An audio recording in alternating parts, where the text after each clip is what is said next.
dengan darah putramu yang tunggal, darah yang mahal, Yesus Kristus Tuhan. Kami hari ini mau belajar mengenal-Mu lebih lagi. Kami minta agar hadirat Tuhan tak pernah pergi, senantiasa menyertai hidup kami. Utuslah ya Tuhan dan curahkan ke dalam hati kami roh hikmat dan wahyu, roh kudus-Mu itu agar selalu membimbing kami dan keputusan hidup kami selalu di jalan yang benar oleh karena nama-Mu. Beri hamba-Mu kemampuan untuk bisa memberikan ya Tuhan teaching, pengajaran, edukasi, pendidikan yang datangnya dari hati Bapa sendiri. Sembunyikan di balik salib-Mu selalu. Terima kasih Yesus Kristus, kami mengasihi-Mu. Dalam nama-Mu kami berdoa, haleluya, amin. Puji Tuhan, selamat pagi, shalom. Kita berikan kemuliaan bagi Tuhan.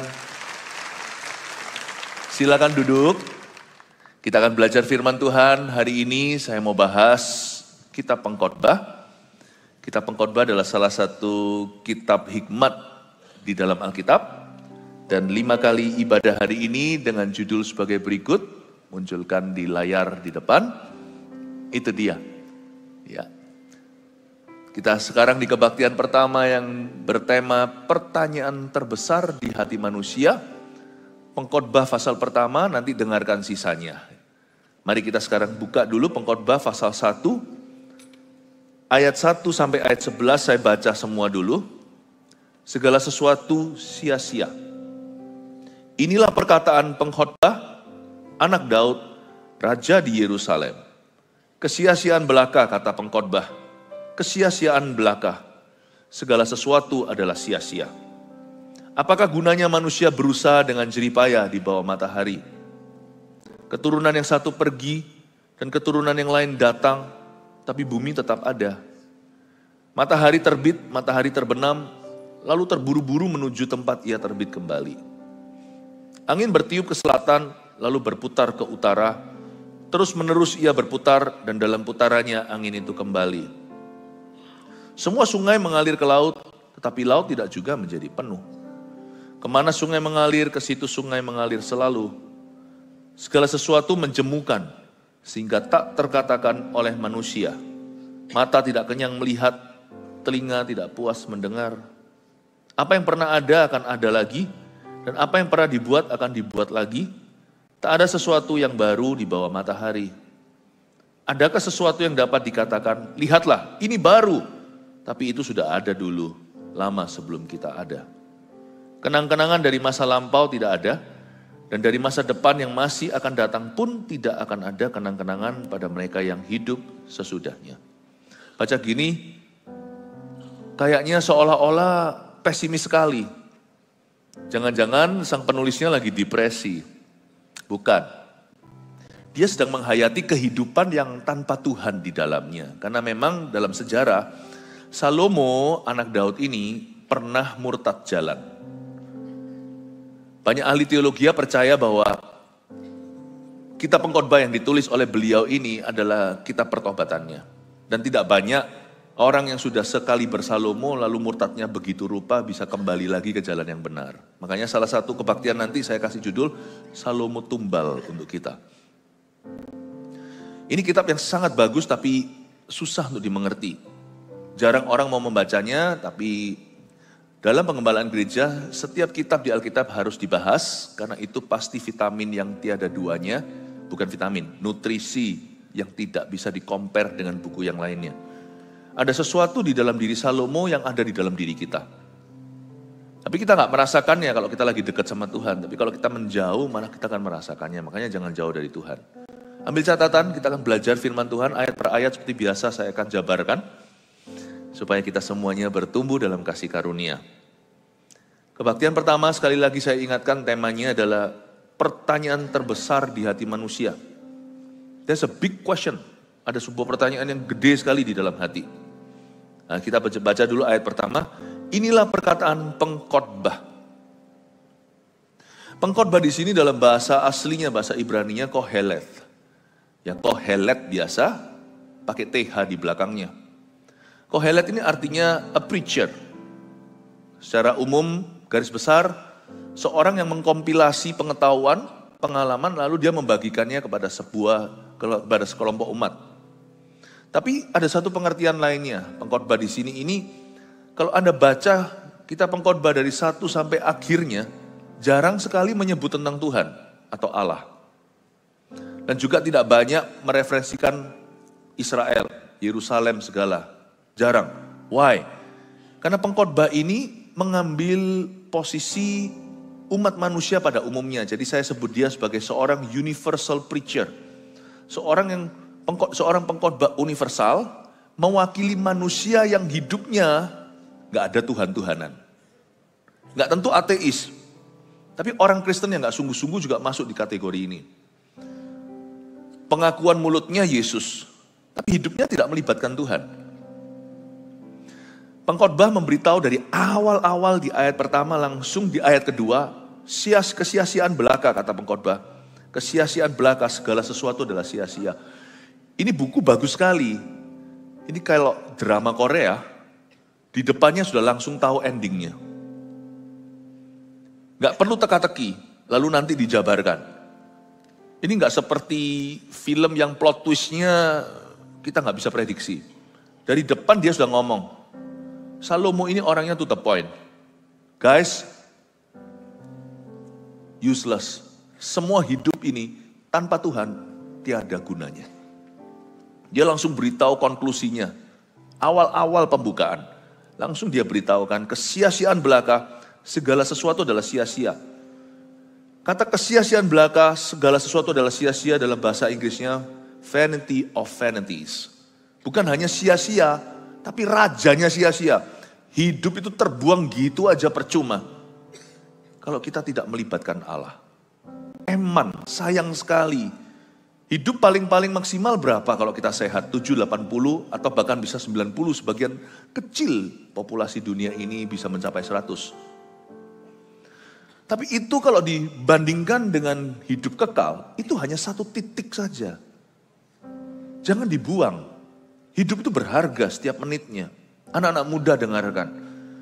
Jangan kita mentang-mentang merasa, aku kan I'm still young. Masa muda itu sebentar saja, masa tua lebih lama, tahu nggak? Sungguhan, masa kecil kita itu sebentar dan memorinya nggak banyak. Tapi ketika kita menginjak 40, mulai dari 30, segala sesuatu kita pikirkan. Hidup mulai terasa. Jadi hidup itu dibandingkan dengan, kalau dipandang dari sudut pandang kekekalan, hidup kita di dunia itu super langka. Apa yang langka itu berharga seperti emas, perak, dan permata. Jangan dibuang every minute-nya. Termasuk menit-menit yang boring, yang membosankan di hidup ini. Jikalau tidak ada sesuatu yang terjadi, jangan jadikan apa-apa, jalan dengan Tuhan. Di menit-menit boring atau membosankan itu tetap jalan setia, taat dan setia kepada Yesus Kristus Tuhanmu. Akulah jalan kata Tuhan. Kalau nggak kelihatan jalan, belum ada titik terang, tetap jalan sama aku. Kamu jangan murtad, jangan meninggalkan jalan keselamatan. Kesia-siaan belaka, segala sesuatu adalah sia-sia. Kalimat itu diulang 30 kali di kitab pengkhotbah. Dia memperingatkan, aku Salomo itu udah kurang-kurang apa? Aku udah melihat seluruh dunia. Betulan Salomo itu kalau hikmatnya dia jedok. Murtadnya juga jedok. Udahlah, top-topnya manusia itu namanya human breed. Namanya umat manusia. Ras ini namanya human race atau manusia. Sudahlah, Salomo itu contoh terbaik dan contoh terburuk. Contohlah dia. Jangan ngawur jalanmu. Kesia-siaan belaka, segala sesuatu adalah sia-sia. Saya bertobat umur 18 tahun. Saya baca kitab pengkhotbah ini garuk kepala. Salah satu kitab yang sangat menyiksa saya. Karena ayat-ayat yang lain, misalnya Perjanjian Baru, Injil Yesus Kristus, apalagi ditulis oleh Markus, wah penuh dengan aksi, action. Kitab pengkhotbah ini apa toh ya? Nggak ngerti aku, tapi waktu saya baca itu, hatiku pelan-pelan menjadi bijaksana. Saya masih teenager, masih remaja, saya berkata dalam hati, aku nggak boleh buang-buang masa muda. Kitab pengkhotbah ini yang menyadarkan saya. Pembacaan Alkitab saya waktu masuk ke Perjanjian Lama, Saya kan selalu selesaikan Alkitab tiap tahun. Itu kebiasaan saya dari sejak saya bertobat. Waktu saya baca kitab Pengkhotbah, saya jalani semuanya. Akhir kitab itu, hatiku kok jadi beda ya. Meskipun secara otak saya tidak bisa nangkap semua artinya, tapi hati saya ini berubah. Siapa bilang kalau baca Alkitab itu kita harus mengerti 100%. Tapi kalau kita punya disiplin dan komitmen untuk membacanya, hati kita yang pertama-tama berubah. Saya mikir kok kenapa dia itu ngulang-ulang lagi sia-sia belaka, segala sesuatu sia-sia. Diulang berkali-kali, saya hitung satu persatu kurang lebih 30.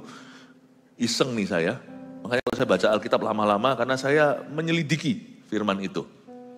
Dan saya bilang kenapa dia gini ya? Pasti dia memperingati kita. Betul dia memperingatkan kita jangan sampai buang-buang waktu, buang-buang talenta, buang-buang hubungan. Jangan. Yesus berkata di Markus 8 ayat 36, nggak usah dibuka di Alkitab atau di HP Anda, kalau bisa munculkan di sini silahkan. Yesus memperingatkan apakah gunanya manusia berusaha, bukan. 8 ayat 36, apa gunanya seorang memperoleh seluruh dunia, tetapi ia kehilangan nyawanya. Son of Solomon, anak Daud Yesus Kristus, memperingatkan yang sama, dirangkum kitab Pengkhotbah dalam satu ayat.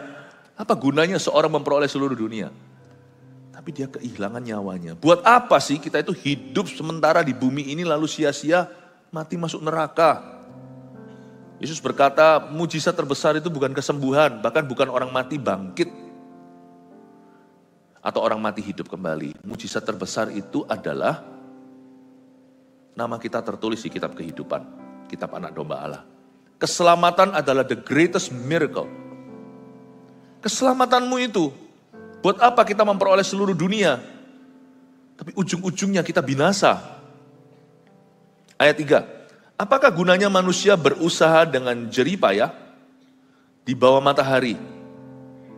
Nanti saya jelaskan malam hari, kenapa sih kita kerja keras sekali? Untuk apa sebenarnya? Pernah mikir enggak? Please jangan salah ngerti. Saya percaya kita perlu kerja keras. Kami ini hamba Tuhan di gereja ini tidak malas. Kalau Anda tahu bagaimana full timer bekerja itu ngerangkap. Saya ngelembur. Hampir-hampir hari-hari ini nggak ada hari libur. Saya jarang hari ini punya hari libur sehari, itu jarang. Saya punya libur itu cuma jam. Hari Senin pun saya pakai untuk berdoa. Kemarin saya bangun jam 5 pagi. Mestinya hari libur, day off, saya berdoa dulu, sembahyang, olahraga, 6 jam saya di ruang doa saya baca firman dan berdoa, 6 jam. I hardly have any day off. Nah saya harus belajar, baca lagi,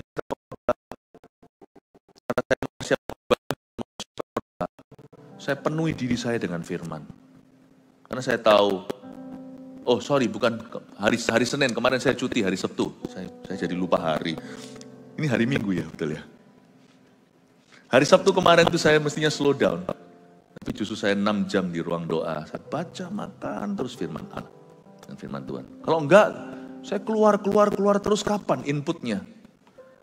Saya baca Alkitab bukan untuk berkhotbah. Saya baca firman bukan untuk Anda. Saya baca untuk saya dulu, baru saya bisa beri sesuatu. Bagaimana seorang pengemis bisa memberi roti kalau dia sendiri tidak makan? Apa gunanya manusia berusaha dengan jerih payah di bawah matahari? Kerja keraslah. But think twice, think again, dan berpikir di depan. Why? Kenapa kita kerja keras? Bahasa Jakartanya, lu orang kejar apa sih? Kejar apa? Saya percaya ngelembur. Kami pun lembur. But answer this question first. Jawab dulu yang satu ini. Why? Mengapa? Temukan tujuan hidupmu. Kenali panggilanmu. Pahami maksud Allah di balik segala sesuatu. Ayat 4. Keturunan yang satu pergi dan keturunan yang lain datang, tapi bumi tetap ada. Mulai masuk ke dalam siklus dunia yang membosankan. Dan coba lihat ya, manusia itu muter-muter, 22 orang kejar bola yang sama seperti sepak bola. seperti kesebelasan, bedanya manusia nggak ngerti goalnya apa. Kalau pemain sepak bola tahu gawangnya di mana. Mulai masuk ke dalam satu siklus muter, nggak tahu untuk apa. Padahal Tuhan peringatkan di ayat 4, keturunan yang satu pergi dan keturunan yang lain datang, tapi bumi tetap ada. Manusia lahir dan manusia mati itu cepat sekali. Kenapa? Karena kita sudah ditelan dengan permasalahan hidup, dan kita juga ditelan dengan kesukaan hidup. Apalagi orang kalau kecanduan sesuatu, waktu cepat berlalu. Misalnya kalau orang main game bisa jam-jaman. Ya, orang kalau dugem atau kalau mereka itu night club atau clubbing, gak terasa, besok malam lagi, lalu berapa tahun udah berlalu, ya gitu-gitu hidupnya. Bertobat itu seperti diet, tomorrow saja, besok aja, gak terasa 10 tahun sudah berlalu. Keturunan yang satu pergi, keturunan yang lain datang. Cepat loh silih berganti hidup ini, cuman kita seringkali stuck di lubang yang sama. Tapi bumi tetap ada. Ayat 4 ini peringatan bahwa yang namanya penyerahan anak, kelahiran bayi, dan kebaktian penguburan, itu cepat loh, gak terasa. Bukan cepat tahunnya tetap lama kalau kita hidup panjang. Tapi gak terasa ditelan kehidupan, dan semua yang kita harus lalui, kita gak mikiri kan, hari ini, besok, enggak. Kalau kita lagi fokus pada sesuatu, itu bisa berbulan-bulan. Misalnya kita kerja nih, kita ambisi mau kaya, kita kejar sesuatu, tidak terasa, set up company, jalan sudah 1-2 tahun. Hati kita masih penasaran kok belum menguntungkan. Tak terasa, sebentar aja sudah 5 tahun. Keturunan yang satu pergi, keturunan yang lain datang. Tempatmu itu tidak akan forever kau tempati. Orang lain akan menempati itu. Keturunan yang lain akan datang, keturunan yang satu pergi. Ada 2 perabotan utama di dalam hidup manusia. Jangan lupa Tuhan. Gara-gara itu ingatlah penciptamu. Ingatlah Alfa dan Omega, ingatlah Dia yang menciptakanmu, Dia yang akan kau temui di akhirat. Namanya Tuhan. Ada 2 perabotan. 1 cradle, 2 coffin. 2 perabotan utama furniture di dalam hidup manusia. Yang satu adalah ranjang bayi, kedua adalah peti mati. Di antaranya itulah kehidupan sementara yang Tuhan uji kita. Tuhan mengujimu di antara itu. Makanya itu jangan segala sesuatu kau halalkan. Baik itu di dalam pelayanan, dalam hubungan, dalam pekerjaan. Don't do just anything you want. Karena Tuhan melihat, seperti mama, papa melihat kita dan berkata, kamu itu loh anak baru lepas popok kemarin. Tuhan juga bisa ngomong begitu sama kita. Kamu baru lepas popok, besok kamu akan dikuburkan. Jangan ngawur di tengah jalan itu. Jangan segala sesuatu kau halalkan. Sebab nanti,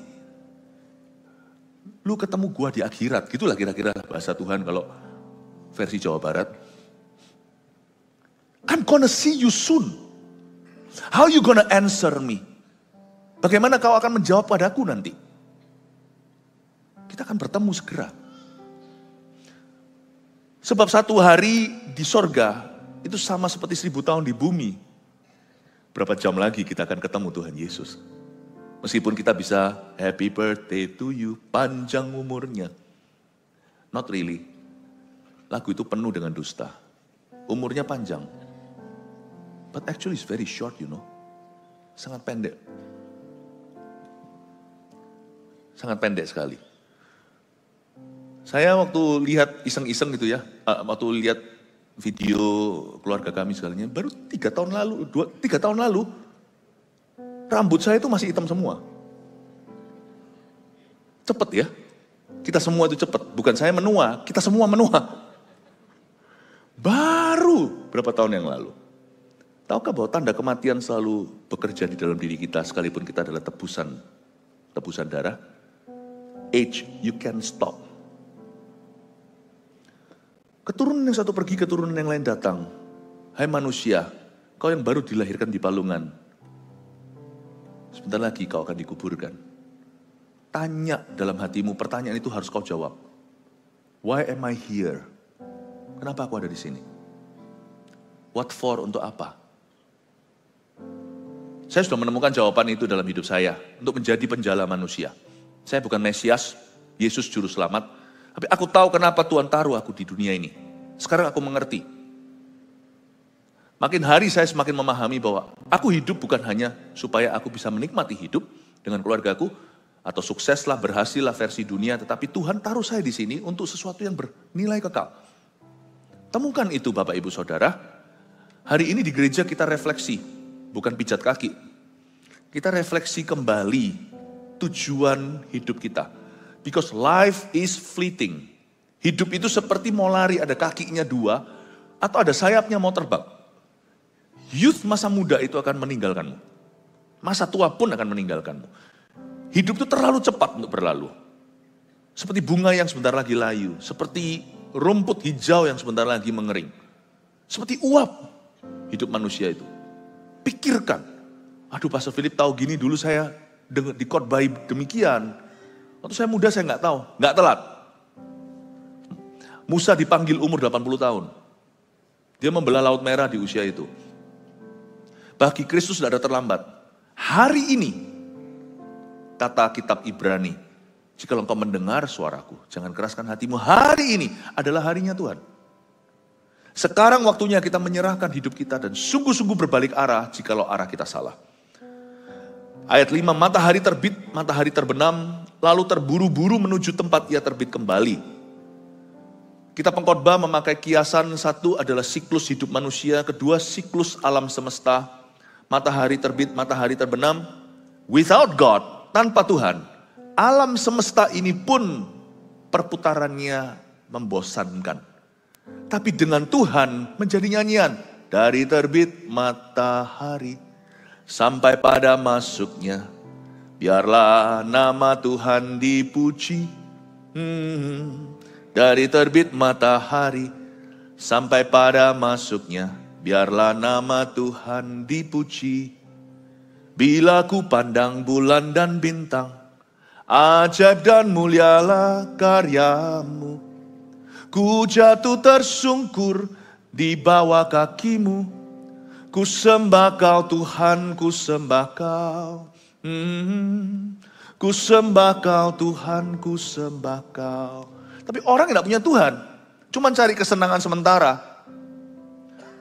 Maka lama-lama mereka juga akan bosan. Matahari terbit, matahari terbenam, lalu kembali lagi ke tempatnya. Hidup ini tidak punya makna kecuali bersenang-senang saja. Tapi bagi orang yang hidupnya bukan untuk perkara-perkara di bawah kolong matahari, tetapi di atasnya. Orang-orang yang punya visi kerajaan sorga di dalam hidupnya. Setiap kali pagi hari kita menyongsong rencana Bapa. Malam hari, sepanjang hari, ku nikmati pertolongan dari Tuhan. Ku rasakan kelimpahan berkat-Mu, oh Tuhan. Segala jalan yang Kau tunjukkan membawa pada kehidupan. Ku rasakan kasih Tuhan, pulihkan jiwaku. Ku bersyukur sebab Roh Kuduslah menuntun hidupku. Malam hari kita tutup buku, supaya besok dituntun lagi. Ku cinta Kau, Yesus Tuhan. Ku cinta Kau, Yesus Tuhan. Sungguh Kau segalanya bagiku. Tiap hari ada sesuatu yang Yesus kerjakan yang berdampak kekal di dalam hidupmu. Tidur itu tutup buku. Allah yang bekerja waktu kita pulas tertidur. Besok pagi kita yakini ada rencana baru. Tiap pagi rahmat Tuhan selalu diperbaharui. They are new every morning. New every morning. Great is thy faithfulness, O Lord. Selalu baru setiap pagi. Baru setiap pagi. Besar setiamu, Tuhan. Besar setiamu. Tiap pagi kita menyongsong rencana baru meskipun aktivitas kita sudah terprediksi. Kita kerjalah. Setiap hari ada agendanya. Orang yang berhasil hidupnya itu hari per hari teratur mau apa. Kita punya tanggung jawab yang sudah pasti. Tapi kita punya satu iman dan pengharapan bahwa hari ini Tuhan tuntun hidupku dan akan ada sesuatu yang Allah kerjakan dan itu bernilai kekal dalam kehidupan kami, saya dan keluarga dan kehidupan orang yang kami jamah. Matahari terbit, matahari terbenam tidak terasa terburu-buru menuju tempat ia terbit kembali. Sebab kita merasakan tiap hari ada something new that the Lord is doing with me, through me. Yang Roh Kudus kerjakan di dalam saya, melalui saya. Beda banget. Hidup orang yang bertuhan dan tidak. Peduli amat jikalau orang yang tidak bertuhan itu kaya raya punya segalanya. Tidak jarang saya melihat, memang jarang sih, gak banyak orang yang punya privilege atau keberuntungan demikian. Orang-orang yang betul-betul pensiun dini itu ada di dunia ini. Hidupnya itu hanya kia-kia, sungguhan hanya jalan-jalan dan hanya nikmat-nikmat. Saya gak lihat mereka happy loh, sungguhan. Oh mungkin happy mereka bisa beli, tapi gak joyful, hidupnya gak ada sukacita. Hatinya itu kosong. Jikalau ada di sini yang merasa tersindir, saya gak sengaja. Tapi jarang orang begini, tapi saya tahu beberapa di dunia ini dan beberapa saya kenal. Dan terus terang ya, gak munafik, kalau saya ditanya, saya mau gak tukar tempat dengan dia? Gak mau, saya gak bisa pensiun punya kayaknya ini. Ya, Pastor Yo, Pastor Lipi, don't even think about it, kita gak bisa pensiun. Itu jalan-jalan, mau kemana-kemana, money no problem.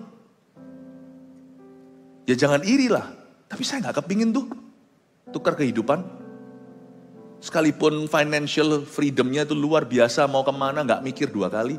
Kita masih mikir hemat-hemat. Saya terus terang hidupku lebih fulfill. Hidup saya puas batin. Nggak tentu orang-orang ini. Saya nggak menghakimi tapi tanya sendiri nanti kalau Anda kenal orang-orang begitu. They're not fulfilled. Hidup itu jadi nggak ada maknanya. Matahari terbit, matahari terbenam, lalu terburu-buru menuju tempat ia terbit kembali, bangun tidur, pikirannya, how am I gonna please me? Bagaimana aku akan menyenangkan aku hari ini? Aduh, shallow, dangkal sekali hidup begitu. Ayat 6, angin bertiup ke selatan, lalu berputar ke utara, terus menerus ia berputar. Dan dalam putarannya angin itu kembali mendingan. Angin bawa saya ke selatan, ya muncul di sana GMS Surabaya Selatan. Antar kita ke utara, di sana ada gereja di Amerika Utara. Mendingan saya punya misi yang jelas. Daripada sekedar hidup itu kia-kia. Carilah dahulu kerajaan sorga dan kebenarannya. Nanti kia-kia pun ditambahkan oleh Tuhan. Semua sungai mengalir ke laut, tetapi laut tidak juga menjadi penuh. Kemana sungai mengalir, ke situ sungai mengalir selalu. So boring. Segala sesuatu menjemukan, sehingga tak terkatakan oleh manusia. Ayat 8, mata gak kenyang melihat, telinga gak puas mendengar. Tidak sedikit manusia ini, pada akhir hayatnya ketika dia mentas dari palungan, masuk ke dalam kuburan. Kebanyakan manusia, hampir semua mati dengan sakit mata secara rohani. Mati dalam keinginan mata yang tidak terpuaskan. Lihat orang itu, sudah jadi mayat. Sebelum mati, kecuali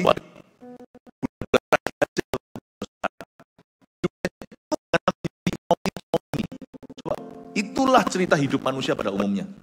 Semua mati dengan sakit mata. Secara rohani maksudnya, mata gak kenyang melihat. Dia mati itu penasaran. Aku belum punya ini, belum punya itu. Dan waktu dia mati penuh penyesalan. Yang dia miliki, yang dia punya, belum dia hargai, belum dia nikmati.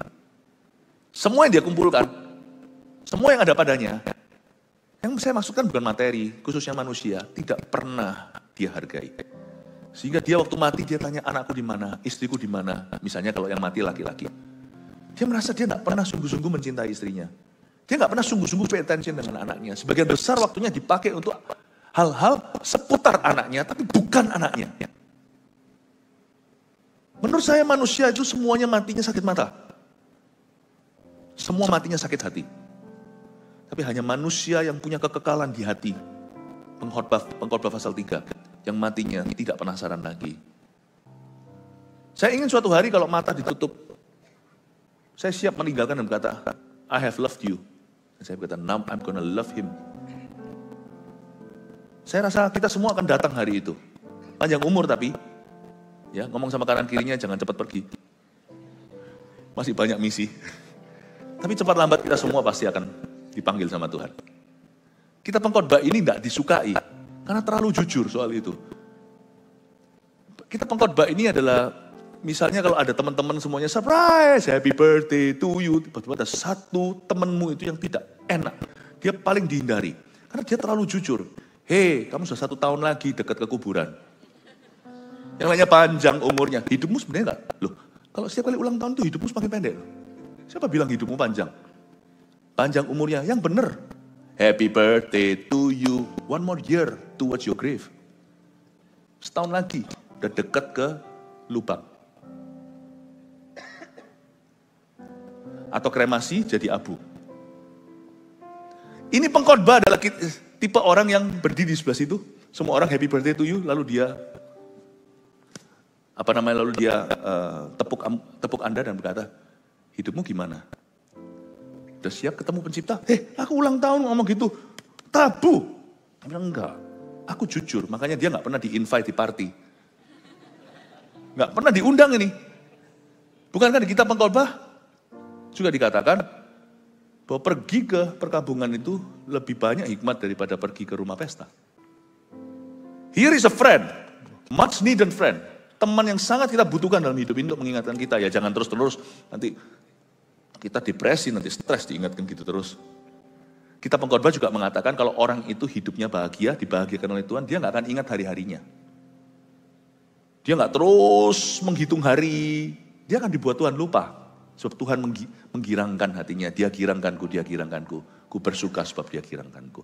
Here is a friend, kita pengkhotbah. Seorang teman yang kita sangat butuhkan. Nggak suka orang ini terlalu jujur, ngomong apa adanya. Tapi justru yang gini membuat hidup kita bermakna. Hati-hati Bapak Ibu Saudara, jangan biarkan hidup berlalu begitu saja. Sebab hidup akan berlalu begitu saja. Kalau tidak kau apa-apakan. Everything, ayat 8, is a big zero. Kata pengkhotbah. Segala sesuatu menjemukan. Segala sesuatu menjemukan itu ada yang namanya small zero, ada yang namanya big zero. 0 kecil, 0 besar. Kita dari kecil udah diajari kok waktu kita TK. Zaman dulu bahasanya. Sekarang kan keren, kindergarten. Zaman dulu saya itu 0 kecil. Lalu naik 0 besar, baru kelas 1, betul ya? Pas semulur, lama sekali waktu di 0 kecil. 0 kecil, 0 besar. Sudah diingatkan oleh guru-guru TK, hidup itu penuh dengan 0 kecil, 0 besar. Orang sukses besar itu 0 besar tanpa Tuhan.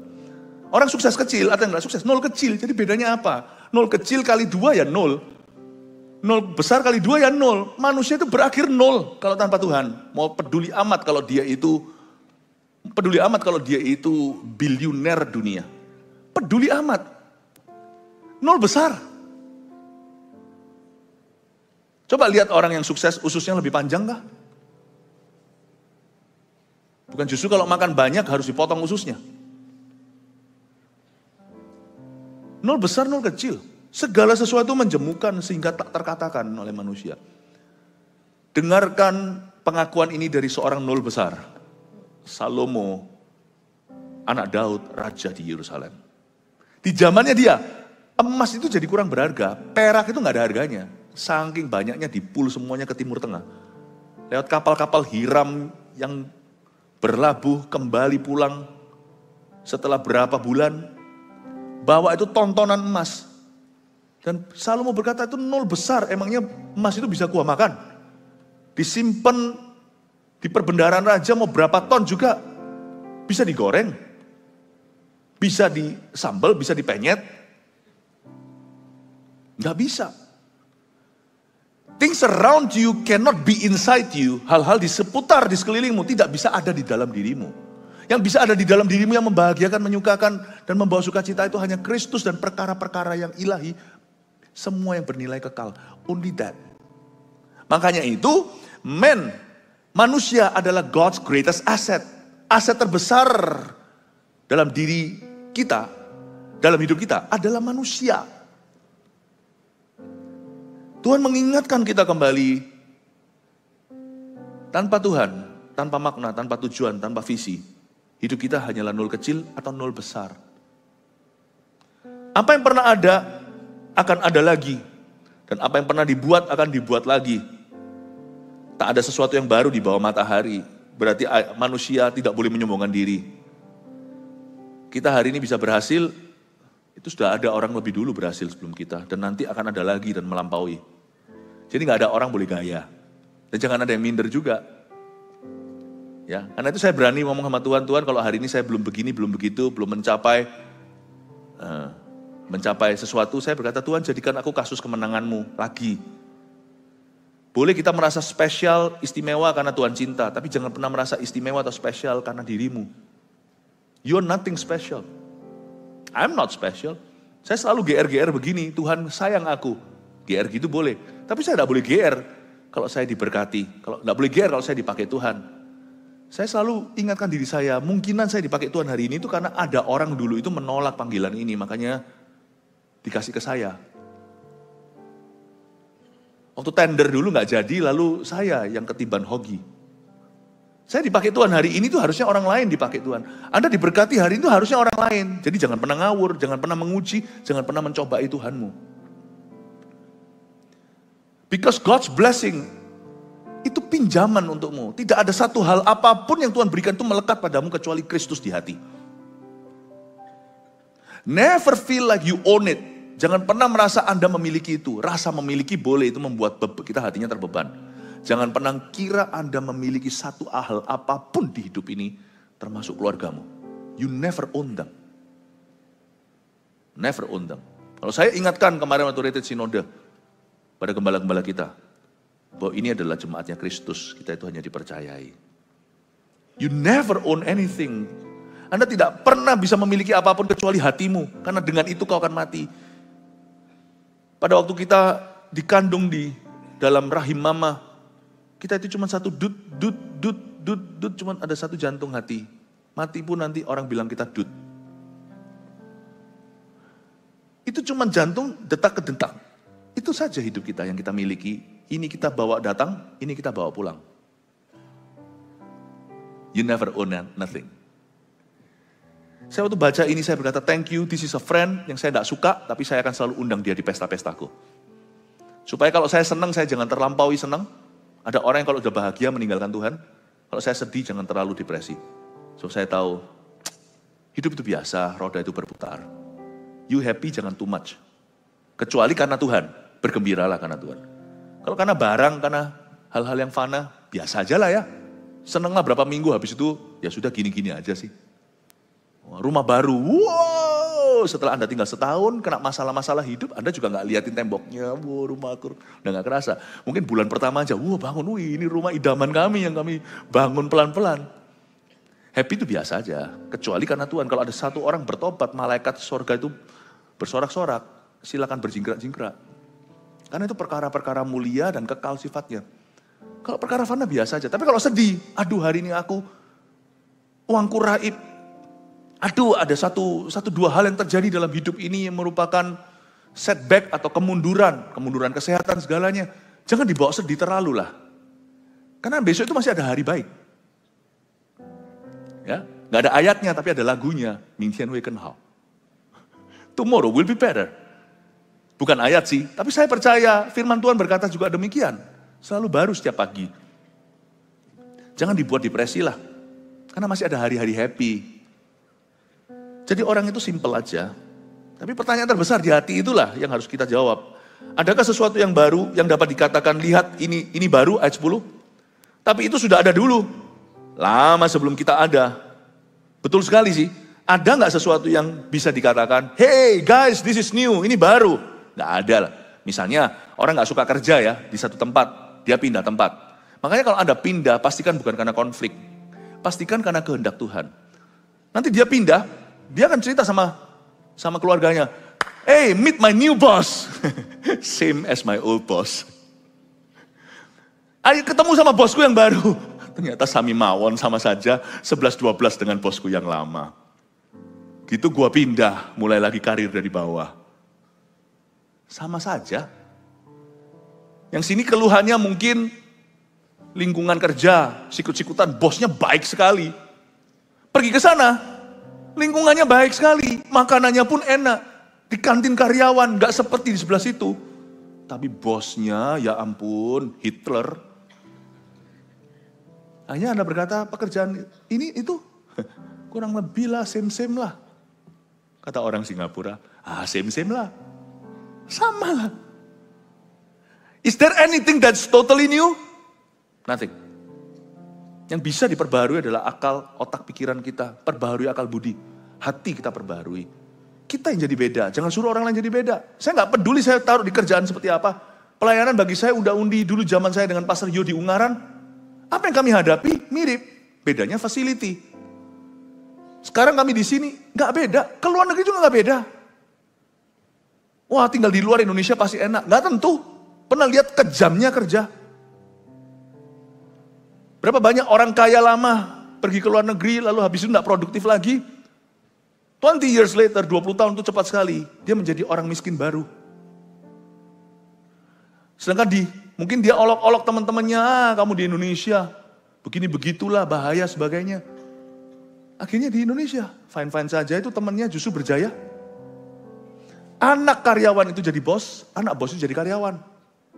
Coba mikirkan. Pastikan kalau Anda pindah negara, bukan berarti nggak boleh. Pastikan ada misi lebih. Di balik itu ada tuntunan Tuhan, ada kehendak Allah. Dan ada sesuatu yang kekal yang Anda mau capai bersama dengan Tuhan. Kalau Anda pindah tempat maksudnya. Nggak tentu saudara. Sungguhan hidup itu nggak menentu. Adakah sesuatu yang baru? Nothing new. Kenang-kenangan dari masa lampau tidak ada. Dan dari masa depan yang masih akan datang pun tidak akan ada kenang-kenangan pada mereka yang hidup sesudahnya. Sungguh-sungguh nanti ini saya bahas lebih terperinci di kebaktian-kebaktian berikutnya. Bagaimana orang itu ya, kalau tanpa Kristus dan tidak punya misi yang jelas, dia sebelum meninggal, orang yang punya duit dan punya kuasa, biasanya akan mati-matian cari legacy.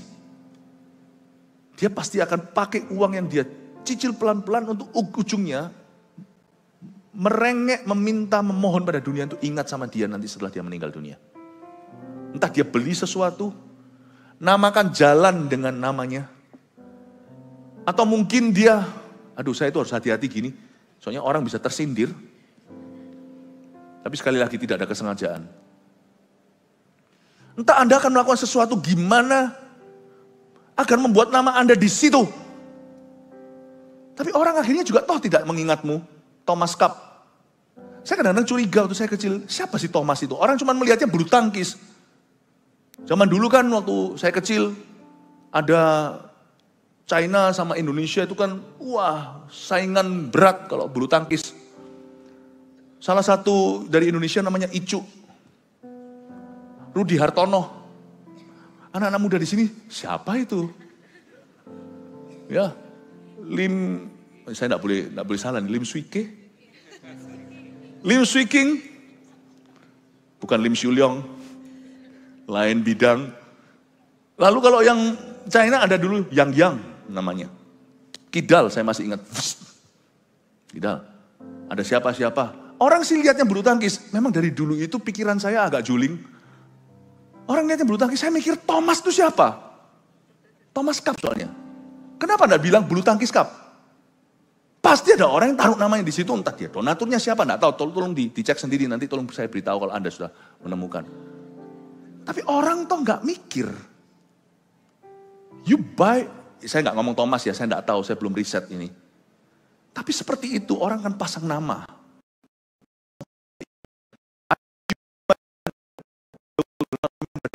Orang akan melihat itu sebagai barang.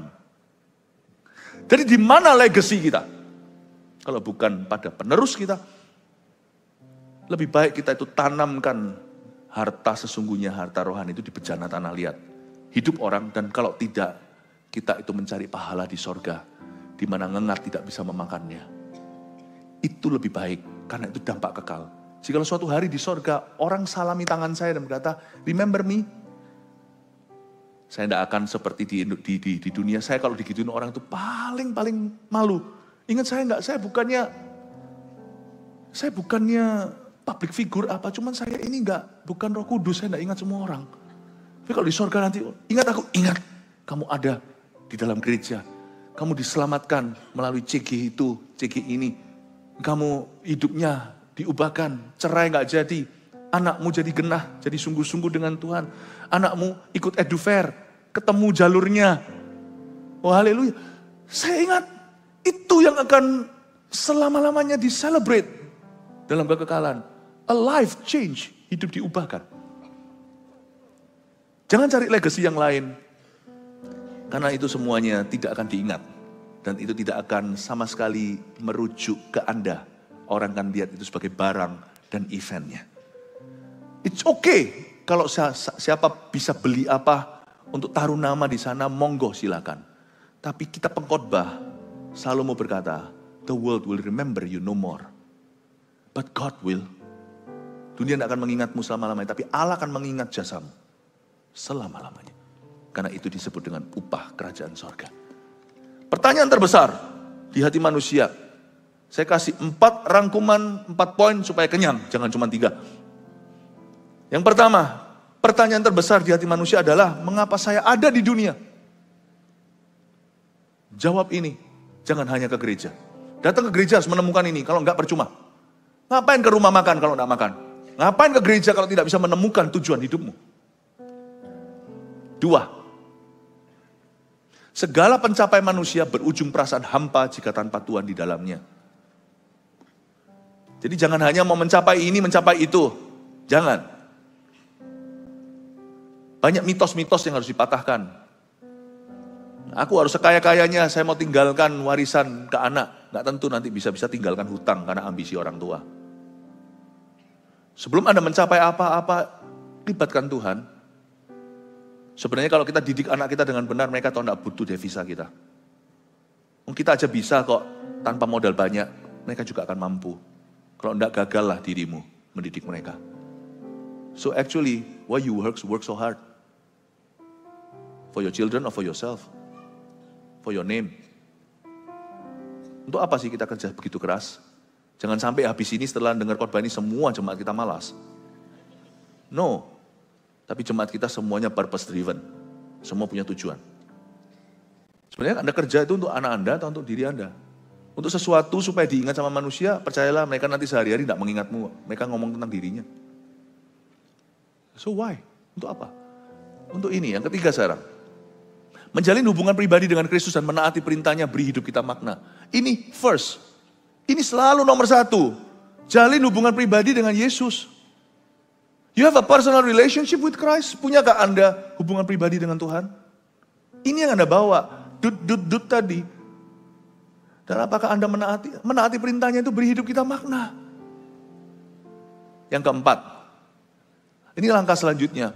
Mengadopsi visi gereja sebagai langkah selanjutnya beri hidup kita tujuan dan arah. Adopsi. Gereja ini punya visi yang sangat-sangat mulia.